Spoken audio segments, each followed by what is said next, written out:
Gina's phone died mid-deletion, and when it powered back on, her stomach dropped through the floor. The 4-minute voicemail confessing her darkest sexual fantasies hadn't gone to her best friend. It had gone to an unknown number. Some stranger now knew she wanted to be dominated, controlled, consumed by the kind of raw intensity that made her Tinder dates feel like eating cardboard while starving for a feast. Then came 3 sharp knocks on her apartment door at 11 p.m. If you want to find out who's at that door and what happens next, hit that subscribe button right now. Because this story is about to get wild, and you don't want to miss a single twist. Gina Park's thumb hovered over the delete button, her heart hammering against her ribs as the recording timer hit 4 minutes and 23 seconds. The half-empty wine bottle on her Tokyo apartment floor testified to exactly how this had seemed like a good idea 30 minutes ago. She'd done it. She'd actually recorded the whole humiliating truth and sent it to her best friend Amara. Every desperate, pathetic detail about the fantasies she'd never dared speak aloud. The dominance, the control, the kind of raw, consuming desire that made her vanilla Tinder dates feel like eating cardboard while starving for a feast. Her phone died mid-deletion. No, no, no. Gina scrambled for her charger, but it was too late. The screen went black. When her phone finally powered back on, her stomach dropped through the floor. The voicemail hadn't gone to Amara's number. It had gone to the unknown number that had called her 3 days ago. The one she'd assumed was a telemarketer. Unknown sender, plus 81 to 90 XXXXXXXX. Oh God. Gina's hands started shaking.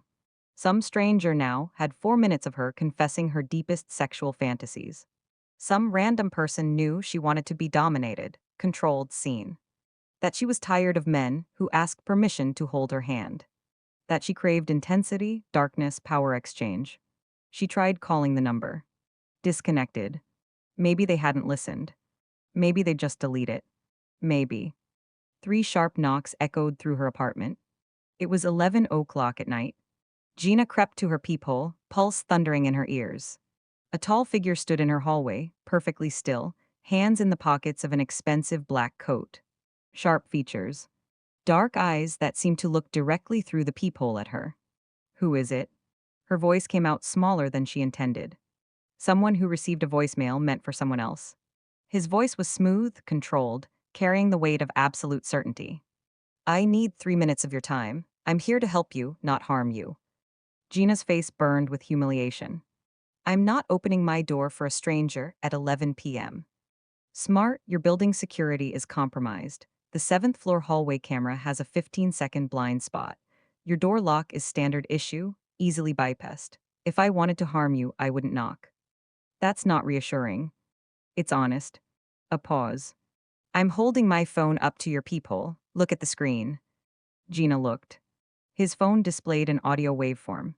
Her voicemail. Timestamp 4:23. I've listened to it 6 times, he said calmly. She wanted to die. Just dissolve into the floor and cease existing. What do you want? To warn you, you work at Take to International Corporation. They monitor all employee communications. Your voicemail will be flagged within 24 hours. They'll use it against you. How do you know where I work? Who are you? Someone who knows things. May I come in? This conversation shouldn't happen in a hallway. Every instinct screamed, don't open the door. But he knew where she worked. He'd heard her most private confession. And he'd been honest about being able to break in but choosing to knock instead. She opened the door. Kang Min-ho stepped into her apartment like he owned the space. 6'2", lean build, moving with the precise economy of a predator. Mid-30s. Perfectly tailored clothes. Long fingers that drummed once against his thigh before going still. He assessed her apartment in 3 seconds. The podcast equipment in the corner, the empty wine bottle, the romance novel splayed open on her couch. One of those dark ones with the morally gray antiheroes. His eyes returned to her, and Gina felt stripped bare. Thank you for trusting your instincts, he said. I don't trust you. I'm taking a calculated risk. His mouth curved slightly. Approval. Better, don't trust strangers. The apartment suddenly felt too small. He was exactly what she described in that voicemail. Commanding presence, controlled intensity, eyes that saw everything. Her heart rate kicked up, and she knew he noticed. You said you listened 6 times. Why? Because it was the most honest thing I've heard in 3 years. I was drunk. Drunk people tell the truth, they're too afraid to say sober. Gina crossed her arms, defensive. You broke into my building to tell me you've been listening to my sexual fantasies. Forgive me if I'm not grateful. You're afraid, he observed. Not a question. Obviously. But you're also attracted. The words hung in the air between them. Gina's face heated. Excuse me. Elevated heart rate, dilated pupils, defensive posture but leaning forward, not back. He took one measured step closer. You're afraid of me and you're attracted to me. Both can be true. You don't know anything about me. I know you work in podcast production at Takeda. I know you live alone. I know you hide who you really are behind professionalism and politeness. I know you're tired of men who ask permission for everything. His dark eyes held hers. I know you want someone who sees you and doesn't flinch. He took another step closer. And I know that right now, you're trying to decide if I'm dangerous or if I'm exactly what you've been looking for. The truth of it stole her breath. This was insane. He was a stranger. Could be anyone, stalker, corporate spy, criminal. But he was speaking the truth, and she was exhausted from years of pretending. Who are you? Kang Minho, most people call me the archivist. I collect information. And I noticed you're asking questions at work that are going to get you hurt. What questions? The missing environmental reports, the consultant fees that don't match any consultants, the deleted budget line items. He pulled a USB drive from his pocket. You're smart enough to notice what they're hiding. This makes you dangerous to them. And your voicemail, perfect leverage to discredit you, make you seem unstable, sexually deviant, unreliable. Gina's blood ran cold. So you came here to what? Protect me? I came here to give you a choice. He held out the USB drive. This contains everything Takeda has on you, including your voicemail. I've scrubbed it from their servers. They won't find it. You're safe. She stared at the small device. What do you want in return? Nothing. No one does something for nothing. A slight smile. Correct, I want your help investigating Takeda. You have access. You're asking the right questions, and you're honest, a rare quality. And if I say no, then I leave, you keep the drive. You'll never hear from me again. He moved toward the door, hand on the handle. But I think you'll say yes. Why? He turned back, and the intensity in his gaze made her stomach flip. Because you said you wanted someone who sees you. I do, all of you, including the parts you hide. He opened the door. Think about it, my number is on the drive. If you want to work together, or if you just want to talk about what you confessed, call me.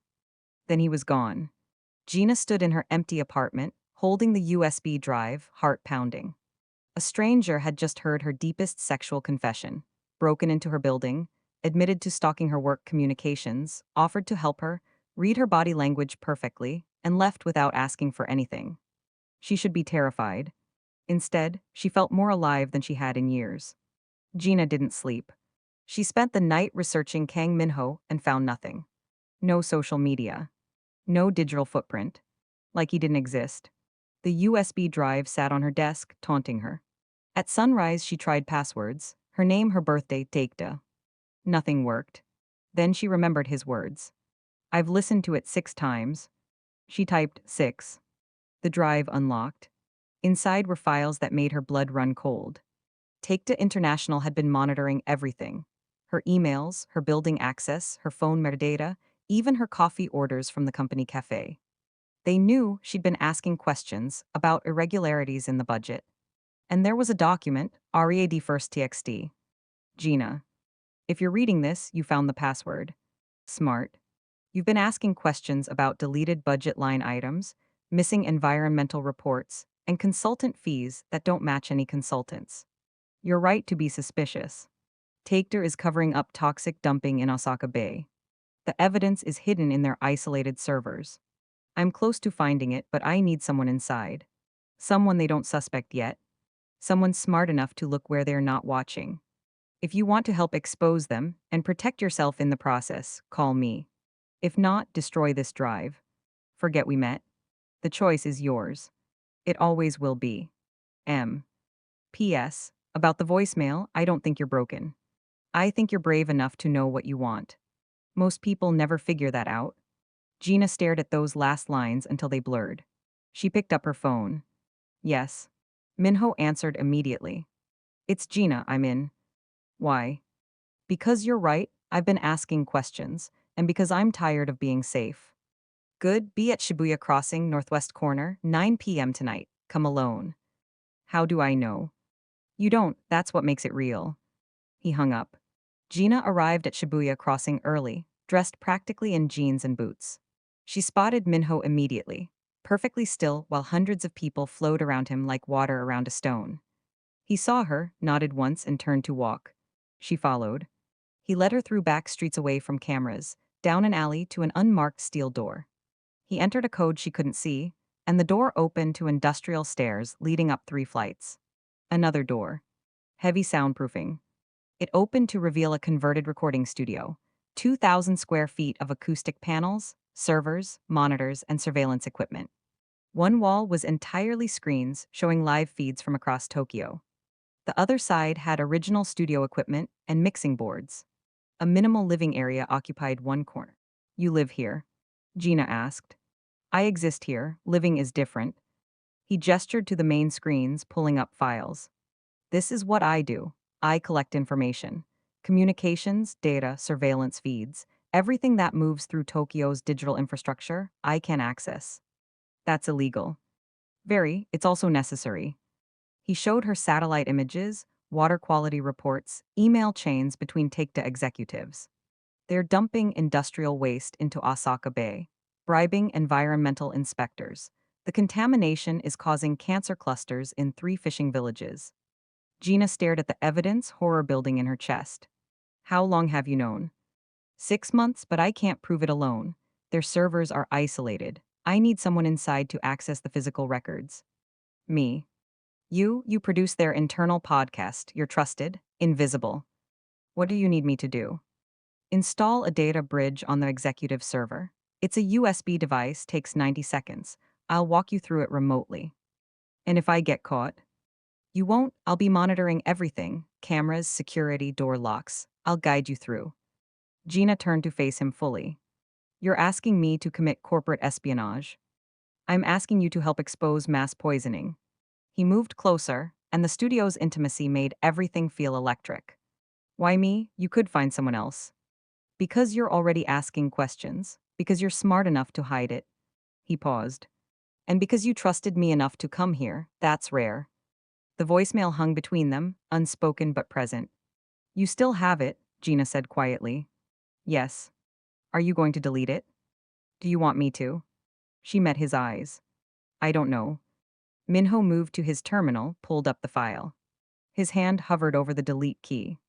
I've never used anyone's private information for personal gain. This is yours. If you want it deleted, say the word. He was giving her control.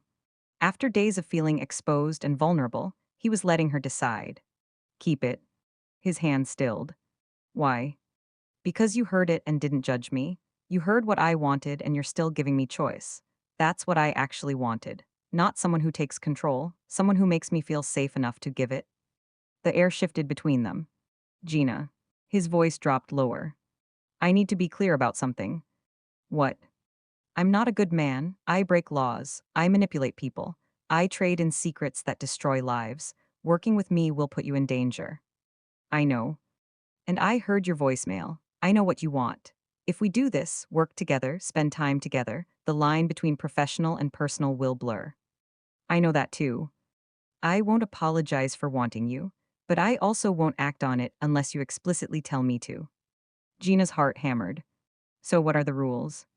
We work together first, expose Takeda, keep you safe. If something happens between us, it happens because we both choose it, fully informed, fully consenting. And if I say no, if I just want to work together, then we work together, nothing more. You'd be okay with that? A slight smile. I'd be disappointed, but I'd respect it. Gina took a breath. Okay, I'll help you, but I have conditions too. Name them. 1. You don't lie to me about anything. Agreed. 2. You don't make decisions for me. You give me information I choose. Agreed. 3. If I say stop, about work, about personal stuff, about anything, you stop, immediately. Always. They shook hands. The contact was electric, first physical touch. Neither pulled away immediately.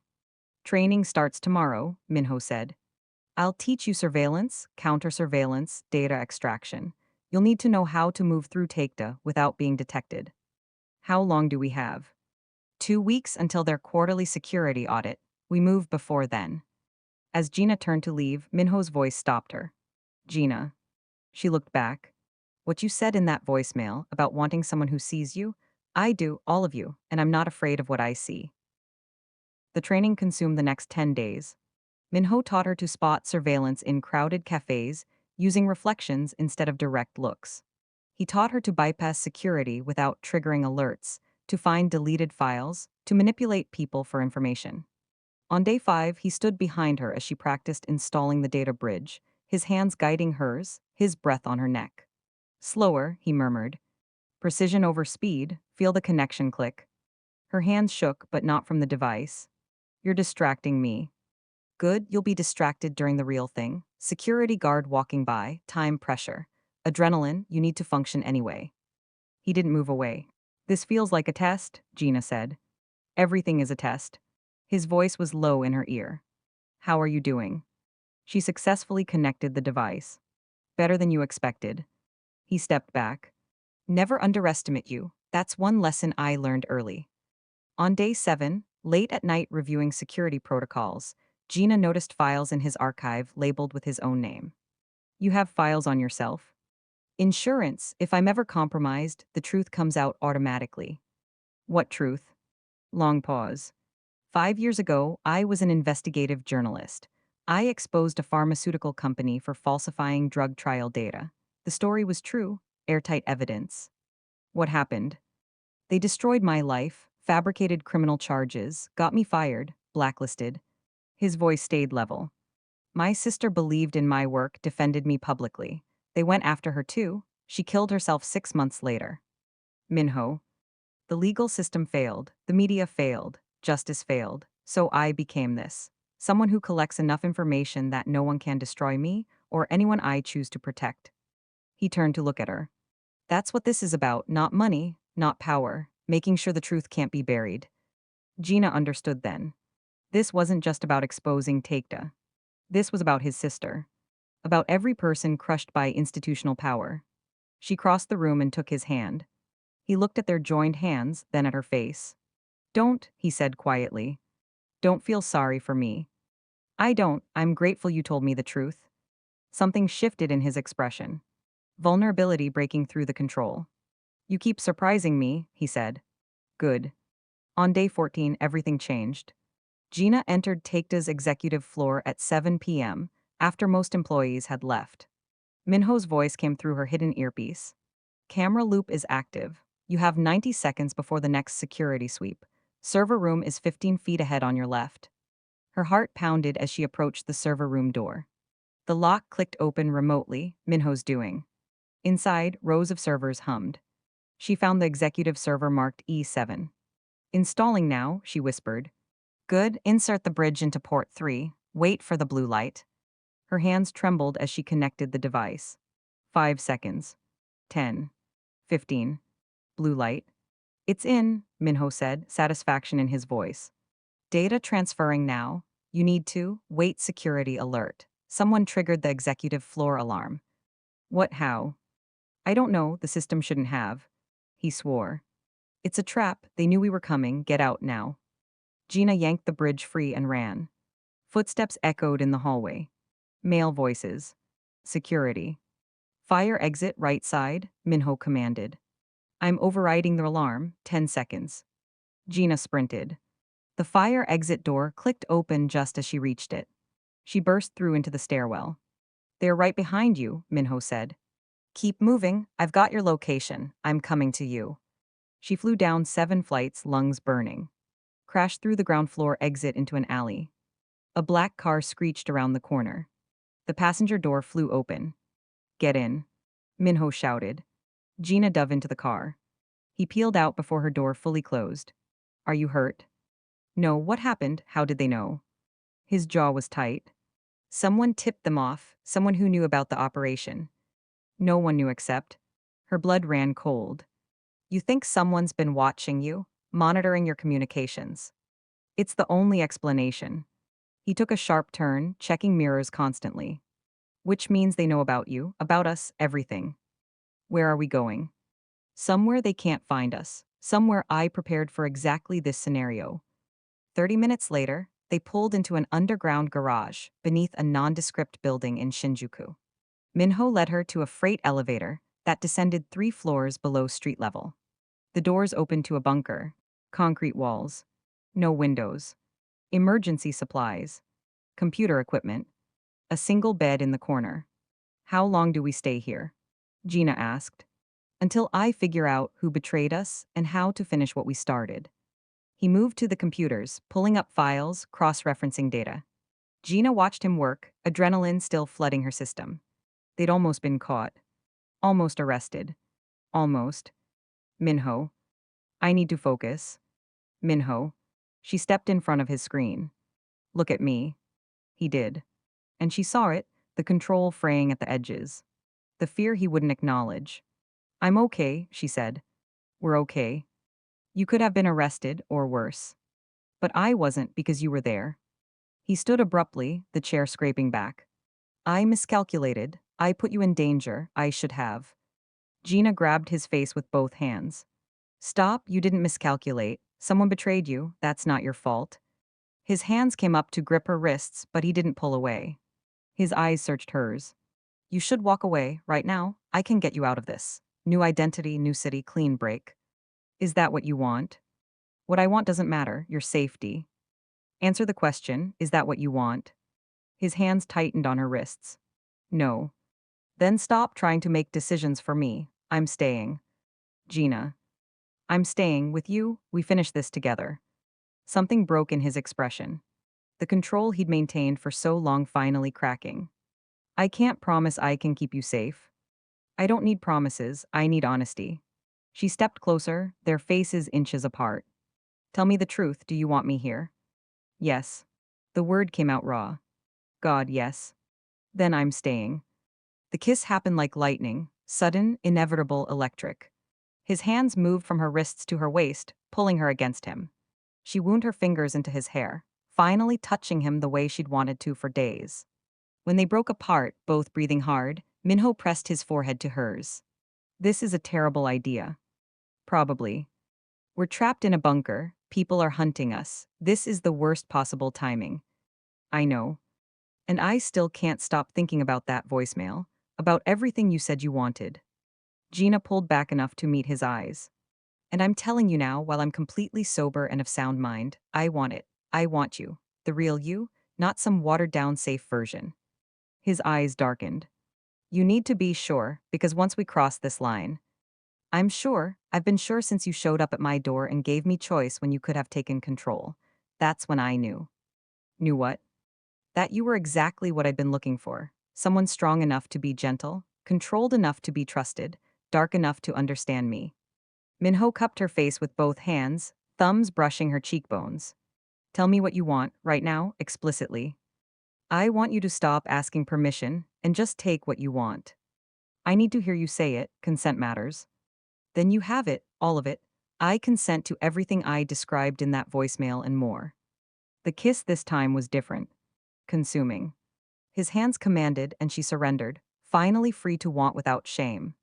Later, wrapped in sheets on the bunker's single bed, Gina traced patterns on Minho's chest while he explained what he'd discovered. The betrayal came from inside Takeda's security team. They've known I was investigating them for weeks. They've been monitoring my communications, waiting to see who my inside contact was. So what do? We have 2 choices, run and disappear, or finish what we started and expose them publicly before they can bury it. Gina sat up. I vote we finish it. Gina, they know who you are now. Which means I have nothing left to lose. My career at Takeda is over either way. Might as well make it count. He studied her face. You've changed since that first night. So have you, you smile now.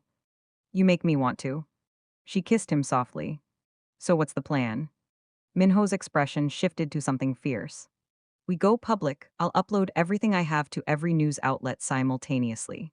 Environmental reports, executive emails, water contamination data. Everything. They can't suppress it if it's everywhere at once. And me? You narrate it, use your podcast skills. Create an audio documentary that makes this impossible to ignore. Your voice telling this story, that's what will make people listen. When? 72 hours. I need time to verify sources and create dead man switches so they can't stop us once we start. Then we have 3 days. Gina pulled him back down to her. How should we spend them? His smile was wicked. I have some ideas. 72 hours later, Gina sat in front of Minho's best microphone in the bunker, the complete evidence package ready to deploy. Ready? He asked, hand hovering over the upload trigger. Ready. Once we do this, there's no going back. Good, I'm tired of going back. He pressed the button. The files uploaded simultaneously to 15 major news outlets, environmental agencies, international prosecutors, human rights organizations. Gina began recording. My name is Gina Park, and I'm a podcast producer at Take Two International Corporation. What I'm about to tell you is true. Every word, every document, every piece of evidence. She narrated the entire conspiracy, the toxic dumping, the bribes, the cancer clusters, the cover-up. She named names. She cited sources. She held nothing back. By the time she finished, messages were flooding in. News outlets requesting interviews. Prosecutors opening investigations. Environmental groups mobilizing. Take Two International's stock plummeted 30% in the first hour. By evening, 3 executives had been arrested. Minho pulled Gina into his arms as they watched the news coverage. You did it. We did it. What happens now? Now. She turned to face him. Now we figure out what comes next, together. I'm still not a good man, Gina. I don't need good, I need real. He kissed her forehead. That I can give you. 6 months later. Gina adjusted her microphone, looking across the recording studio at Minho, no longer the archivist but her partner in their new investigative journalism venture. Ready for episode 15? She asked. Always. Their podcast, Unarchived Truth, had become one of Tokyo's most downloaded shows. Each episode exposed corporate corruption, environmental crimes, or institutional injustice. Always thoroughly researched. Always devastating. And now, always together. Gina started recording. Welcome back. Today we're investigating. After the session, Minho pulled her into his lap in the producer's chair. Remember that voicemail? He asked. How could I forget? It changed my entire life. Mine too. He kissed her neck. Best wrong number I ever received. You know what's funny? What? I never did call Amara back to explain. She probably thinks I just ghosted her. Minho laughed, a sound that still felt like a gift. Should we tell her? Maybe someday, when it doesn't sound completely insane. Fair point. Gina turned to face him fully. No regrets. None, you. Not one. Outside, Tokyo's neon lights flickered to life. Inside, 2 people who'd found each other through the most unlikely of circumstances held tight to what they'd built from chaos. Sometimes the biggest mistakes lead to the best discoveries. Sometimes being vulnerable is the bravest thing you can do. And sometimes, the person who hears your deepest truth is exactly the person you needed to find. If this story grabbed you, hit that subscribe button and drop a comment telling me which moment had you most hooked. Was it the first knock? The bunker scene? The final takedown? Let me know below, and don't forget to like this video so more people can find this story. More twists coming next week, you won't want to miss it.